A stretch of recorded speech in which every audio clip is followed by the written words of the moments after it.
Keeping yourself and your data secure online. It's an important knowledge tool to have in the online world. Hi, I'm Brian Lilley, columnist with the Toronto Sun. Joining me now, Tony Anscombe. He is the Chief Security Evangelist at ESET, and he's here to talk to us about how to keep things safe. Tony, we look at data breaches happen all over the place. One of the most recent ones, the LCBO, the Liquor Control Board of Ontario, one of the world's largest buyers and sellers of beverage alcohol in the world. That's pretty much of note, but they're not alone in this. This has happened to hotel chains, airlines, high-end retailers, government departments, even ones we might have thought would have had a higher level of security. So what does a breach like this, when a major retailer or major company that deals with you and I and the public, when they have a data breach, how concerned do we need to be, and what do we need to do to keep ourselves safe?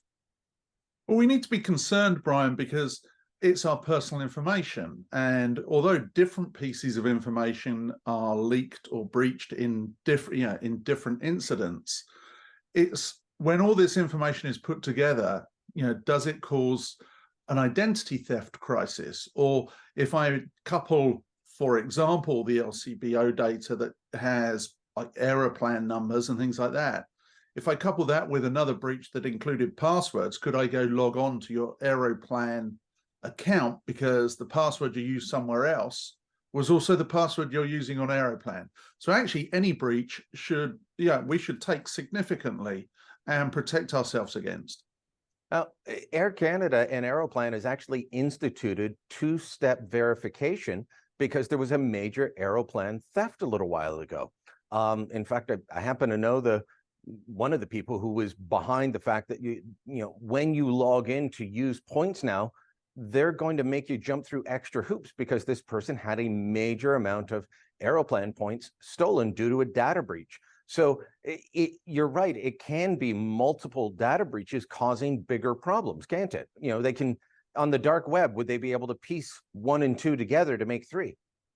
Unfortunately, yes, because a lot of the breach data at some stage becomes publicly accessible on the dark web. And I say publicly accessible, I mean to people that are on the dark web. The majority of people don't ever visit there. No. But yes, I mean, it's like any other piece of data, isn't it? If you've got one single email address, but then somebody can add data to it continually, they can end up with quite a rich set of data about that individual, and they may well even have enough to go and use to reset your account. For example, your security questions, answers to your security questions that allows a reset or a change of email address. So look, all of this technology is wonderful. It makes life easy and accessible most of the time. Paying with Google Pay or Apple Pay, it makes life quicker, easier. It's very convenient for me and millions of other users. Having your password saved on your browser or an iCloud keychain, these things are there for our convenience. Are those the things also putting us at risk? Well, some of the things you've just mentioned actually are significantly more secure than normal. So, for example, you mentioned Apple Pay and Google Pay. Those solutions actually, I'll term it as a transaction ID. They don't transmit your credit card data. They just transmit transaction codes. So therefore, they're inherently more secure. So that's a good thing if you're using those. But when you're creating accounts on places, the important things is to create secure passwords. Now, you mentioned secure, using the browser or using the keychain. Or a password manager is another option as well, an independent password manager, but having a different complex password for every account will actually help keep you safe. And you already mentioned with Aeroplan, with two-factor authentication, with every account you create that has internet access in that way, make sure, if possible, you actually enable two-factor authentication. And it's better via an app than it is by SMS. Because an app is controlled by you, whereas SMS could be subject to something called SIM jacking, where a bad actor also then takes control of your mobile phone number. Okay, that's terrifying because I haven't heard of that before, but point taken. But you said complex and difficult passwords. Tony, that's incredibly difficult for most of us. Now, I get don't have password 1234 or just password. That is apparently one of the most common passwords people use. Don't do that. But when you go on to set up an account and it says, oh, use our password, it's always this combination of letters and numbers and dashes that no human brain, no normal human brain is going to be able to remember. So, what do you do at that point? You're going to have to use a password manager or keep them in a file somewhere, which would be inherently not secure if you've got it labeled password for credit card. So what are the options? Can you just have a different password for banking and financial than you would for, say, something that never involves transactions, but is just a fun website, but different passwords that will be able to remember? Well, if you use a password manager, you only need to remember one, because you only need the one that unlocks the password manager. And then the password manager will auto-fill those complex passwords into whatever service you're logging on to. So that narrows you down to remembering the one. And it needs to be then something that's not socially engineerable. If you've got a blue Mustang 1965 is not a good password, because I can probably find out you drive a blue Mustang, and they're also natural words, which is why you need that mix of uppercase, lowercase, symbols and numbers to make it so that somebody can't socially engineer it, or it can't be brute forced using natural words. So it's important actually that you have one that you remember and use a password manager.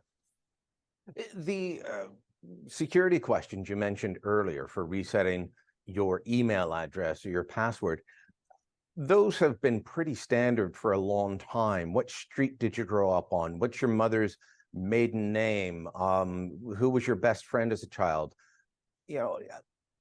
Some of that information would be difficult to find. Some of it might be easy.